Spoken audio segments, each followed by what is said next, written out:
everyone, my name is Nadia Nazir and I hope you're doing fine. We have officially shifted from pandemic to endemic stage. Of course, you know endemic is a familiar term by now, but let me remind you of what it means. It means that the virus will likely continue to circulate within the population, but at low rates or maybe even seasonally. Now, it has been 2 years since the global COVID-19 pandemic greatly affected the prevention and care of chronic diseases due to sedentary lifestyle. In the 2 years since the pandemic started in 2020, many of us have actually frequently participated in little or no physical activity at all. A sedentary life can affect your health in ways you may not even realize. But now that the catastrophe is slowly ebbing away from reality, what exactly do we do as the world slowly reopens? Having the freedom to move around and travel is great, but how can we keep our bones, joints, and muscles strong? How do we reduce or stop sedentary behaviors? With me today, we have Ms. Amaris Lee, a physiotherapist. She's here to share with us some tips on staying healthy, as well as some cool moves to keep us all feeling young and good. Before that, for the audience out there, we have a few interesting giveaways for you. It's very simple. Share this live show on your Facebook page and tag 3 friends who you know will benefit from watching this. We will pick 50 lucky ones to get a free Anlene mug plus product samples. Also, stay tuned till the end to stand a chance to win 1 out of 6 giveaways from Anlene worth 100 ringgit. All you gotta do is pay attention and type the right answers, and 3 lucky winners will be picked for each question. Today, we are going to be talking about how well do you know your movements? Getting on to the topic of movements and exercising, we are going to talk to Amaris Lee, a physiotherapist at Precise Rehab Healthcare in Sri Hartamas. She has a passion in helping people and has the experience of working with many clients and athletes from all walks of life. Let's welcome her. Hey Nadia, thank you so much for hosting us today, and thank you so much for giving us this opportunity to come forward to really share our passion as well. My name is Amaris and I'm a physiotherapist at Precise Rehab Hartamas. So as what you have mentioned, we really deal with a lot of athletes and all walks of life, and most importantly, we also do touch among elderly patients as well. And I believe that's what we're going to go through today too. So Amaris, how do we make exercise a daily routine? So first thing you want to ask yourself is, what is your goal, right? And what is the purpose in doing it? By doing so, when you set a goal and you set a purpose, you are actually setting yourself in the right direction to doing it. Now, what I mean by that, say for example, if your goal is to get stronger, you would do so because it relates to what you're doing on a daily basis. Now, when you have that goal in mind, then this gives you the time to really plan your routine, meaning you would set certain days, you would set certain time. And by doing that in place, you find that when there's a routine, you would then do them consistently. So that is how you set a daily routine. But maybe even with planning ahead, sometimes we only have like a short period of time. So what if I only had like say 30 minutes to work out? What are some exercises that can be done?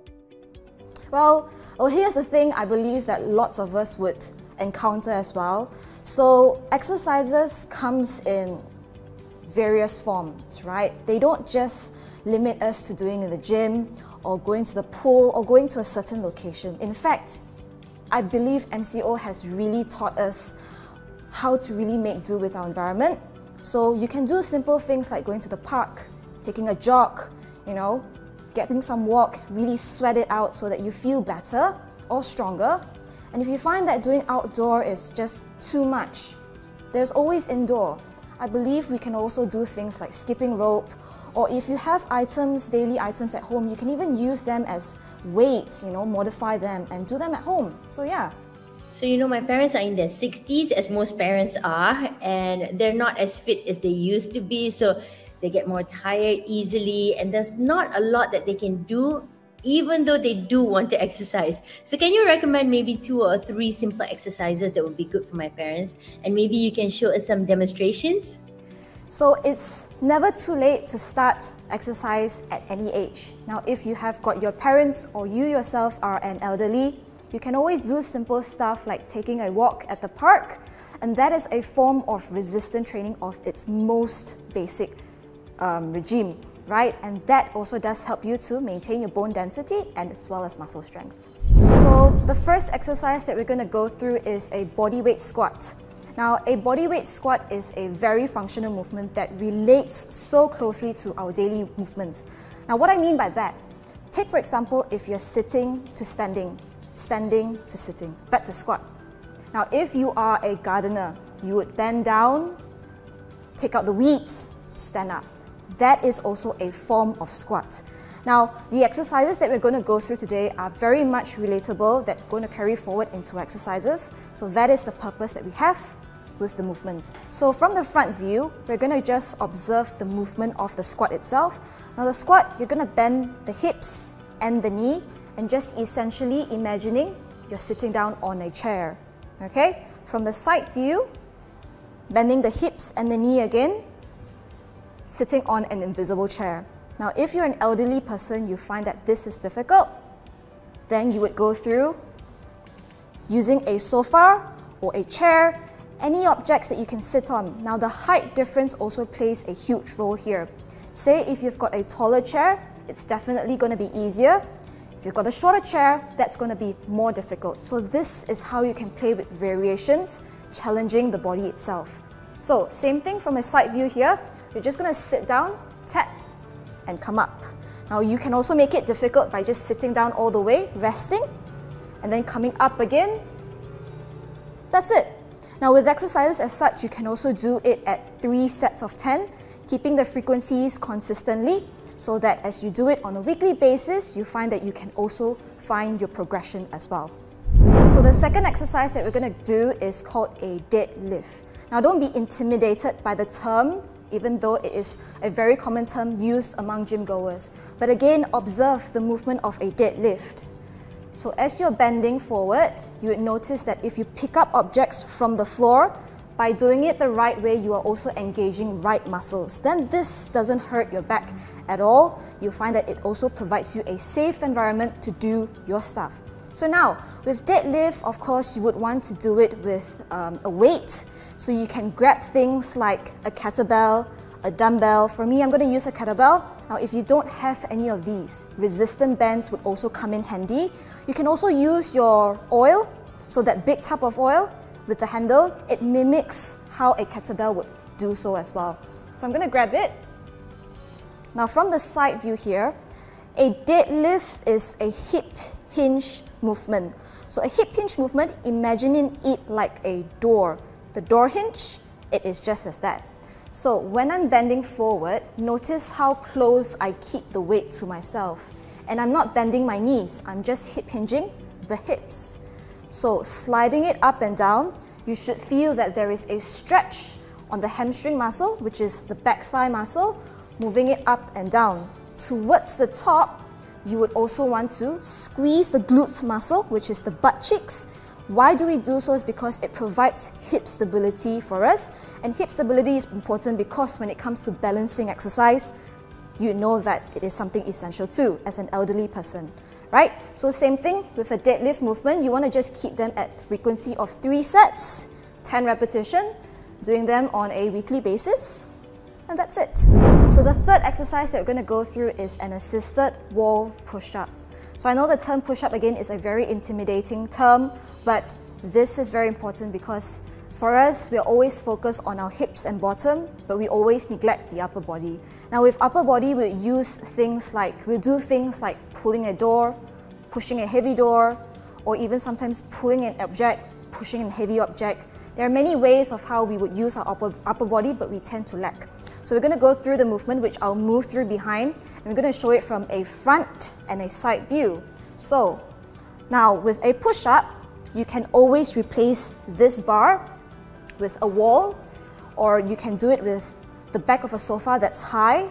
You can also do it at your countertop, any object that is within the hips or level up.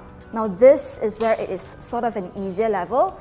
the progression would be to lower yourself down as far as possible or to stand behind from away the object as far as possible. Those are variations of increasing the difficulty. So a push-up, essentially, now imagine this is a wall that I'm doing, okay? You can also go up from the top or start at the bottom here. Now, a push-up, you would find that you would be holding as such on the wall, but I'm just going to grab onto the bar. Now, with your arms, with your elbows, you wouldn't want it to flare out 90 degrees because that's going to cause an impingement to the shoulder, right? You want to essentially bring it down to 45 degrees, or if you want to get in with what we call your triceps muscle, you would bring it close to yourself. With these variation of angles, you would find that it targets different muscles. So we're going to start off with just 45 degrees. Now from here, you want to make sure that you engage the shoulders, meaning retracting, squeezing the shoulder blades and depressing it. That activates the shoulder stability, giving you a more stable base. Now once I've done that, you notice how my shoulder moves back, and I'm not doing this, okay? There is a difference. Engaging the shoulder muscles, I'm just going to lower myself down and coming up. And this is a push-up. Okay, so if I find this easy, I'm just going to step back slightly, engaging my shoulders, keeping it at 45 degrees angle, and I'm just going to push. Now, if we show it from a side view, this would then mimic a wall very much. Same thing with your arms properly placed against the wall, elbow at 45 degrees angle, keeping the shoulders engaged and the core stable. Now, you wouldn't want to be bending this way or keeping your spine this way. You want to make sure that the shoulder, hip and heels are in line so that when you're doing a push-up, you're doing it the right way as well. Okay? So if you find that during the push-up as well, maybe at a certain height it gets a bit difficult, just pick the variation of height or increasing the distance, reducing the distance, and do it in a set for 3 sets of 10. That's good enough. All right then, what are the 3 best tips to stay fit and improve mobility? So this is a very good question, and this is also something that even I encounter myself. But then this dives back to what we've answered in the first question, which is to remember that you have a goal.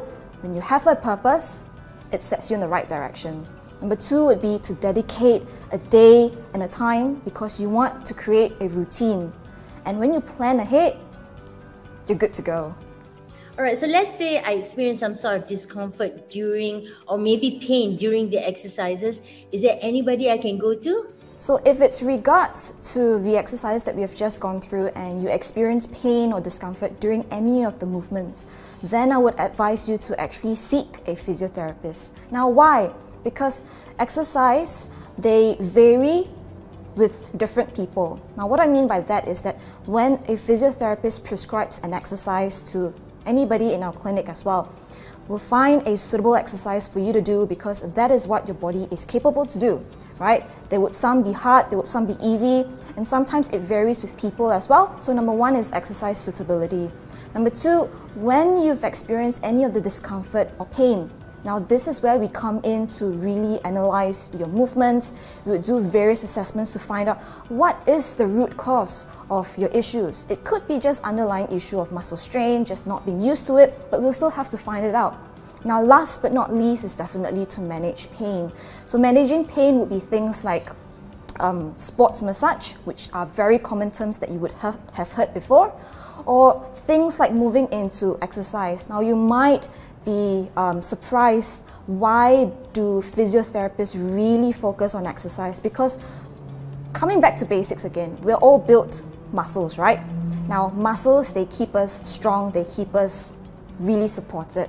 Now with exercise, they come into support. That is how it manages our pain too. All right then, now are there some good sources of protein and calcium that is easily accessible that you can recommend? So with protein, it's very important to remember that as an elderly person, the recommended dietary intake would be 1 gram per kilogram body weight. So meaning if you are 54 kgs, you would take 54 grams of protein. Now why is this important? Because protein is a source for our muscles, and muscles is what helps us to move, to do our daily movements, right? Now, if you're looking into various food for source of protein, you would have things like meat, chicken, you've got your beef, you've got your lamb, and you've also got whey protein, if you prefer it, taking it from a liquid form.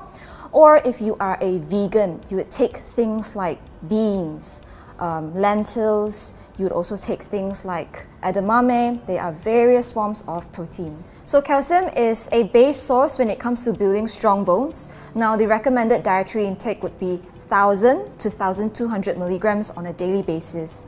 Now, source of food that you can get calcium would be things like dairy products. So you've got your milk like Anlene, you've also got your cheese, yogurt, and also other source of food would be like tin cans food. So say for example, like you've got anchovies, right?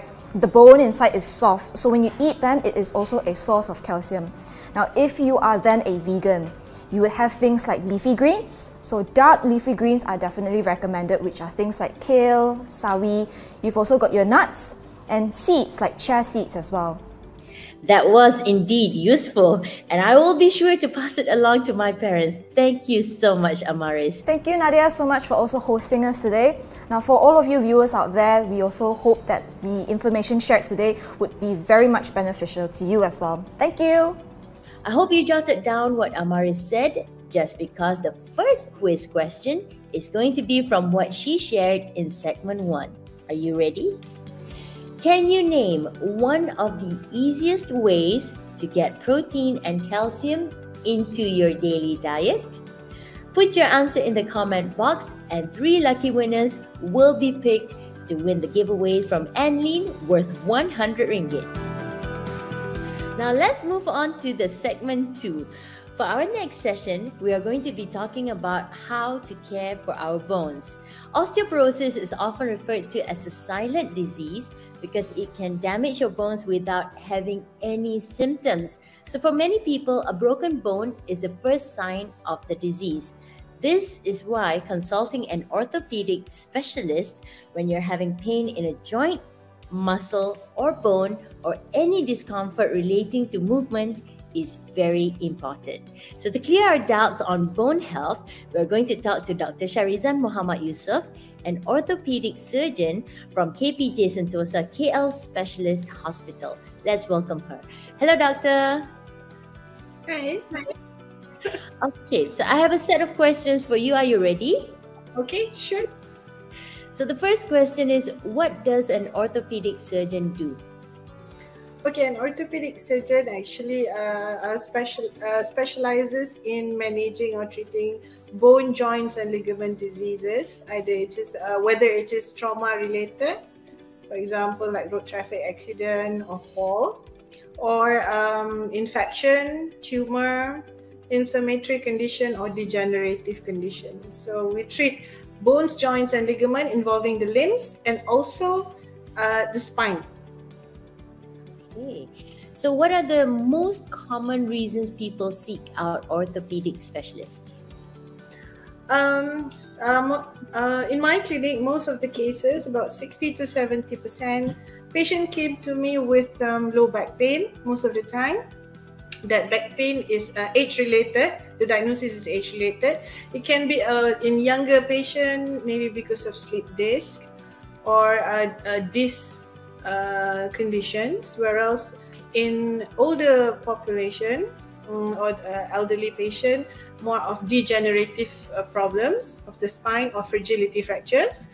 The other conditions that I usually see are knee pain, foot pain, and also fractures. This is insane. I have all of these pains and also the back pain problems. And then when you said it was age-related, I'm like, oh my God. So doctor, next question, we're moving on. What are the most common problems you see with Malaysians who have issues taking care of their bones, joints, and muscles? Okay, I think the most common problem that I've seen is among the young individuals who are active physically and does exercise. They don't do proper preparation prior to exercises, for example, stretching, which causes a lot of injury from upper limb to lower limb. The other thing is that improper sportswear, improper exercises technique, and body posture. for the younger ones. Whereas for the elder ones, I think the problem is in their diet, lack of milk, lack of green vegetables, and too much carbs, not exercising, and improper posture. Especially the way they stand, they sit, and the way they sleep. So this causes a lot of problem to the body anatomy. Okay, just a side question. When you say younger, do you mean like 50 and below, or is it 40 and below? For us, younger is always 35 and below. Oh, okay. Thank goodness. All right. I'm still in that category. I'm not going to do it. I'm not going to ask for them. So that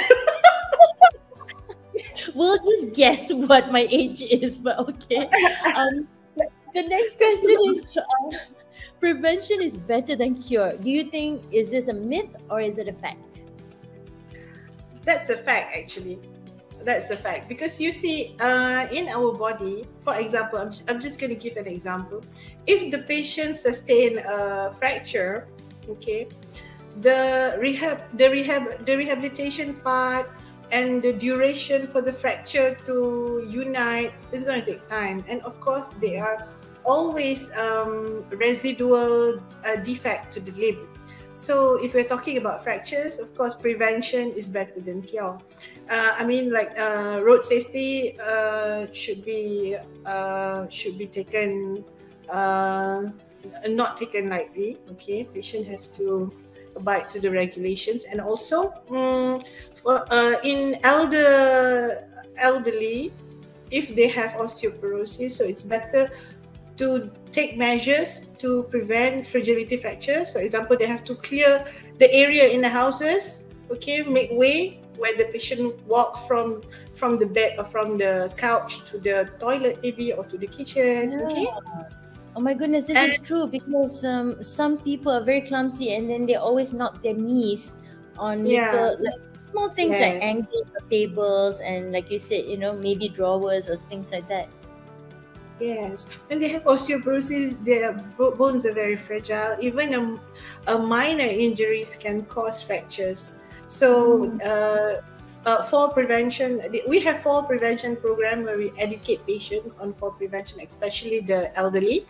One of it is to clear the household so that there is no like toys or objects on the floor that they can that can cause them to fall. Number one. Number two, we advise for patients that have joint problem, for example, hip or knee joint problem, to use a walking support like cane or crutches or tripod or walking frame to prevent fractures. Okay, and this patient that already diagnosed to have fragile bones or osteoporosis, we advise them to take medications to strengthen the bone, because the body is not as efficient as when they were 30 or 40 years old. With age, with increasing age, the calcium absorption capacity is lesser compared to young adults. So they need medication to strengthen the bone, and they need proper follow-up to scan the density of the bone to see whether they are responding to the medication or not. So there are a few things actually that we have to educate the patient that has osteoporosis, for example, to prevent fractures. Because once they have fractures, it's going to cost a lot of, one is the financial cost for fixation and also for rehabilitation. Number two, when they have fracture, if it involves the joints is going to be stiff, and it's going to be challenging to rehabilitate the stiff joint back to normal function.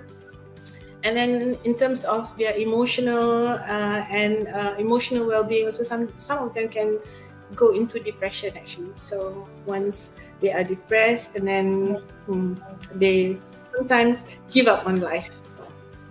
So it's a fact.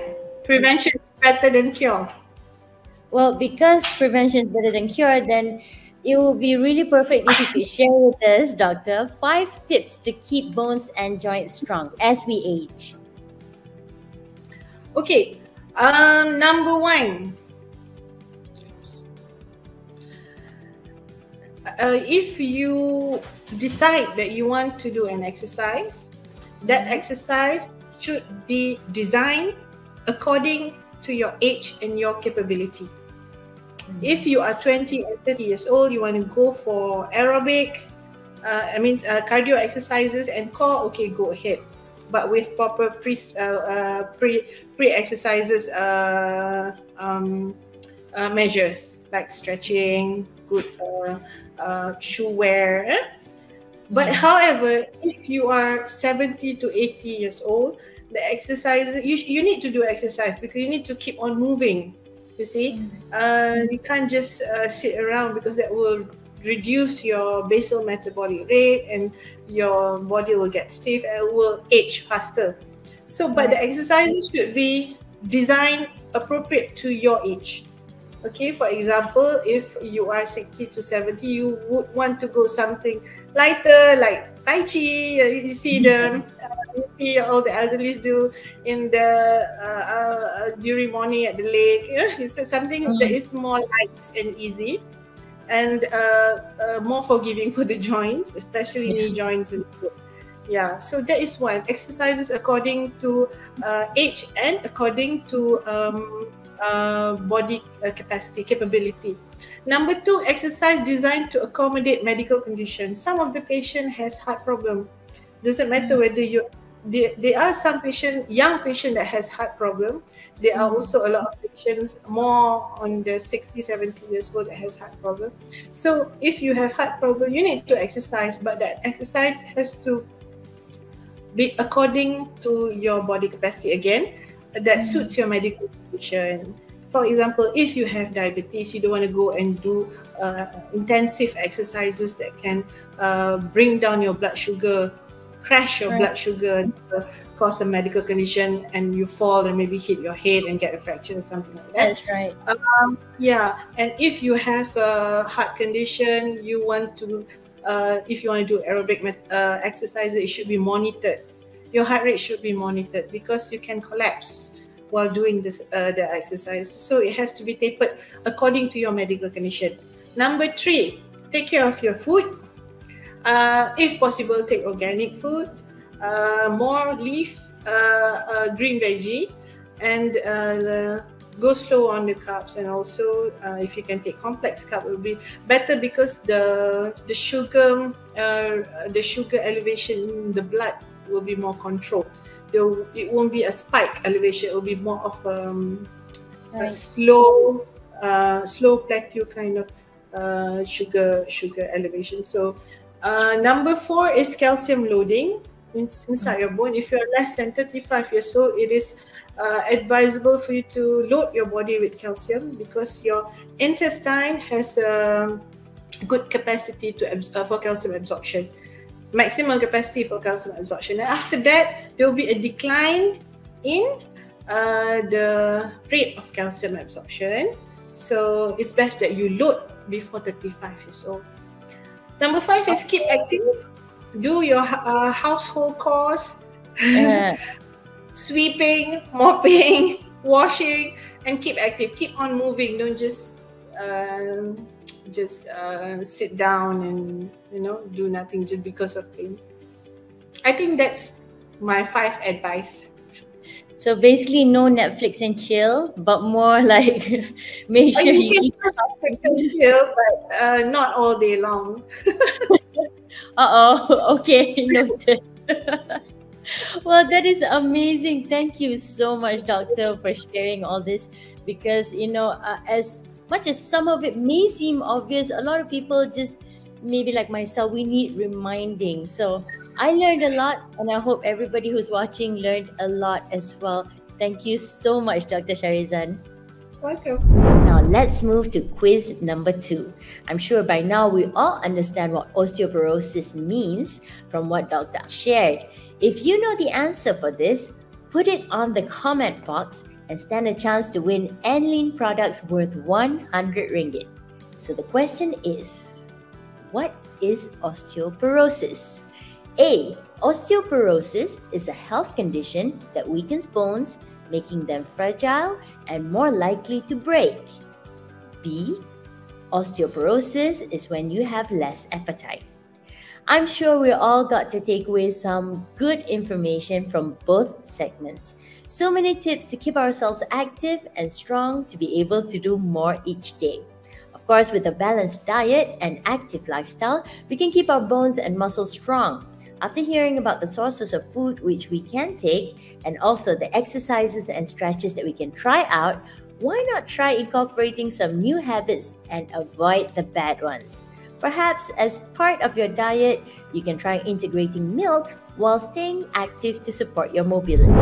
For whoever participated in the contest earlier, the winners will be contacted personally by our Facebook admin. And lastly, our bones are the ones that support us and allow us to move. So let's not take it for granted and take care of it before it's too late. Thank you and have a good day.